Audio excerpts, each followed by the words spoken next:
invito a que abra su Biblia con nosotros en el libro de Hebreos, capítulo 4, versículo 12. El libro de Hebreos, capítulo 4, versículo 12. Mientras usted busca Hebreos 4:12, es importante que tú entiendas que la palabra de Dios viene de lo alto. Dios envió su palabra para sanarnos y para librarnos de la ruina. Dígalo conmigo: Dios envió su palabra para sanarnos y para librarnos de la ruina. Cuando esa palabra viene de lo alto, viene directamente para ministrar a nuestro espíritu. Para que se produzca la sanidad, la palabra de Dios debe ministrar a tu espíritu. Para que se produzca la liberación, la palabra de Dios debe quebrantar tu alma. Para que se produzca la santificación, la palabra de Dios tiene que santificarte. Porque Dios es quien consagra, Dios es quien santifica. Nosotros no nos santificamos a nosotros mismos. El instrumento por excelencia que Dios usa para santificarnos por completo se llama la palabra de Dios. Y la palabra de Dios tiene esa característica. La palabra de Dios tiene la habilidad para sanarnos espiritualmente, para sanarnos psicológicamente, para sanarnos emocionalmente. Por eso hoy en día aún los psicólogos y los profesionales de la salud dicen que la Biblia es el libro por excelencia, porque son muchas las personas que han sido liberadas por la palabra. En la palabra hay poder, y Él envió su palabra para sanarnos y para librarnos de la ruina. Es importante que usted señale esa palabra, la subraye, para librarnos de ¿qué? De la ruina. ¿Por qué? Porque la palabra de Dios no solo ministra a nuestro espíritu, sino que ministra a nuestra mente. Eso significa que cambia nuestra manera de pensar, cambia nuestra manera de ver las cosas. Y la palabra te da conocimiento, y al darte conocimiento, la palabra te da poder. Y al darte poder te da autoridad, te da la habilidad para tú producir las riquezas.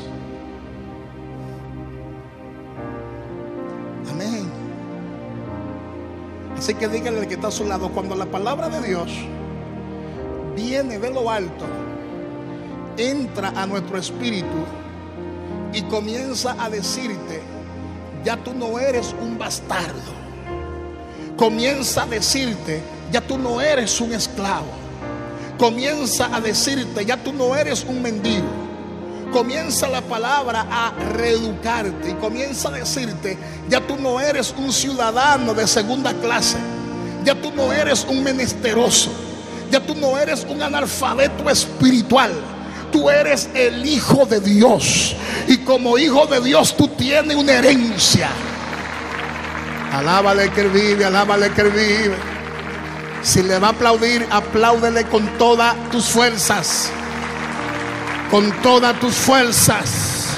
Con todas tus fuerzas. Así que dígale al que está a su lado: tú tienes que verte como Dios te ve. Tú tienes que verte como la palabra te ve. Y la palabra de Dios te ve próspero. La palabra de Dios te ve realizado. La palabra de Dios te ve una persona exitosa, no al fracaso. No permita que el diablo te ministre y te diga: tú no vales nada. No permita que el enemigo te infunda ese tipo de pensamiento en la mente y te diga: tú eres pobre, tú no tienes a nadie, porque tú lo tienes todo. El que tiene a Cristo lo tiene todo.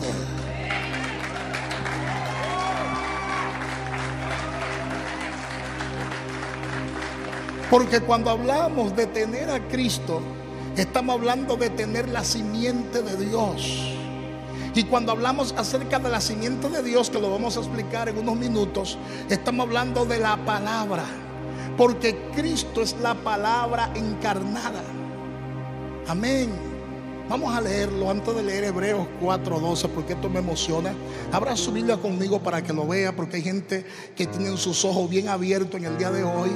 Gloria a Dios. Y yo quiero que usted ponga sus ojos a lo que la palabra de Dios dice, porque estamos en el tiempo de la herejía y estamos en el tiempo de la apostasía. Y son muchos los predicadores en el día de hoy que, basándose en libros apócrifos como la Cabala, quieren quitarle a Jesús el sitial que tiene en la historia, y quieren desplazarnos a Jesús, quieren mover a Jesús de nuestros corazones. Amén. Y si el enemigo logra mover a Jesús de tu corazón, entonces lamentablemente tú vas a perder de vista la salvación, porque en ningún otro hay salvación, porque no hay otro nombre dado a los hombres en el que podamos ser salvos. Entonces, ¿cuál es el trabajo del enemigo en este tiempo? Quitar a Jesús de nuestra mente, quitar a Jesús de nuestros corazones. Incluso hay personas que, después de haber conocido la gracia y después de haber conocido el evangelio del reino de Dios, se han vuelto atrás, como pasó en una ocasión con Alejandro y Emineo, que se volvieron atrás y comenzaron entonces a creer en fábulas. El que cree en los libros apócrifos está creyendo en fábulas. El que cree en la Cabala está creyendo en fábulas. No está creyendo en el evangelio del reino de Dios. Amén, hermanos. ¿Cuánto dicen gloria a Dios? Entonces el trabajo del enemigo es tratar de colocar en nuestra mente la idea de que Jesús ni siquiera existió. Oye eso. Oye eso. Hay judíos que todavía están esperando al Mashiach, porque ellos dicen que el Mashiach todavía no ha llegado. Y les voy a explicar por qué todavía ellos están vedados. Porque es que la Escritura habla sobre eso. Sobre personas que tienen el corazón engrosado y sobre personas que con el oído escuchan pesadamente.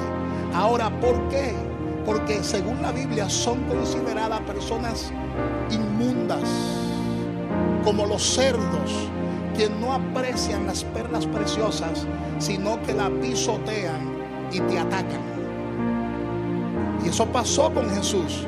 Jesús en una ocasión tuvo que usar las parábolas como un recurso literario para esconder ciertas verdades, porque a los judíos les gusta mucho usar las parábolas, porque el judío habla por parábolas, habla por metáforas, usa mucho los símbolos. De hecho, el idioma hebreo es un idioma de símbolos, y una letra puede significar un montón de cosas. Por eso uno de los idiomas más enriquecedores es el idioma hebreo. Entonces el judío de por sí es complicado, y si Jesús le revelaba a ese judío tordoso ciertas verdades, Jesús mismo estaba consciente que si le revelaba ciertas verdades, esas verdades en vez de hacerle bien lo iban a matar. Esas verdades en vez de hacerle bien le iban a intoxicar. Y Jesús mismo le enseñó a ellos: nadie puede echar vino nuevo en odres viejos. ¿Cuáles son esos odres viejos? Los odres viejos son las viejas estructuras. Los odres viejos son las viejas mentalidades. Aquellas mentalidades que todavía están teniendo su fe en esos libros apócrifos y en la Cabala y en otros libros más, como lo es la Torá, y hacen una mala exégesis de lo que es la Torá, como lo es el Talmud hebreo. Hello. Como son las tradiciones, que son libros de interpretaciones que salen de la Torá, entre otras fuentes que se identifican muchas veces con la escuela de Shammai y con la escuela de Hillel, entre otras escuelas de interpretaciones. Y cuando Jesús llega y aparece en la escena, con ninguna de las dos escuelas Jesús se estaba identificando.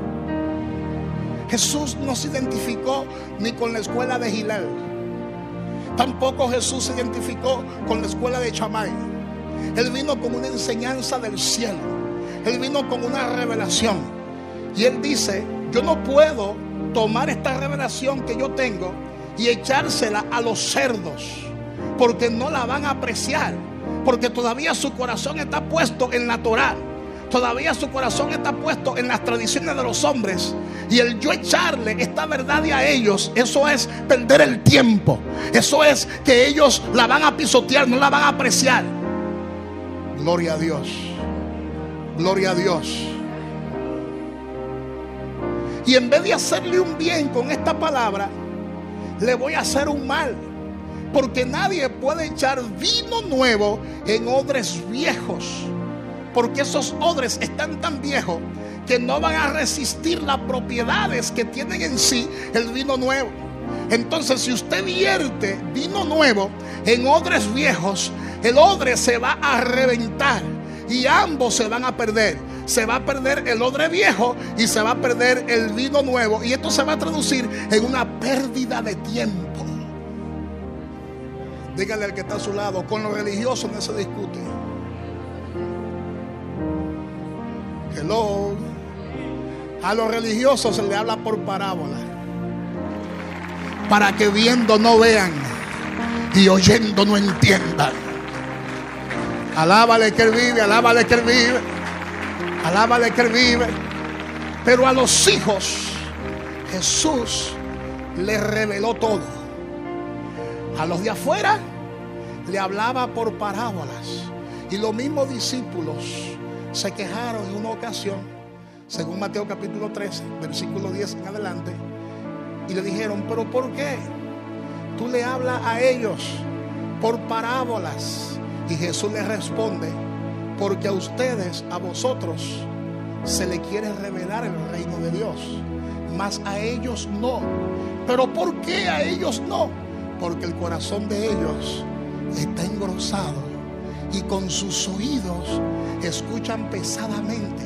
En otras palabras, ya ellos están vedados, ya sus ojos están vedados, ya sus oídos están entaponados. Y aunque yo les revele estos misterios de mi reino, ellos no van a entender, porque ya están prejuiciados, ya están predeterminados, y no van a entender.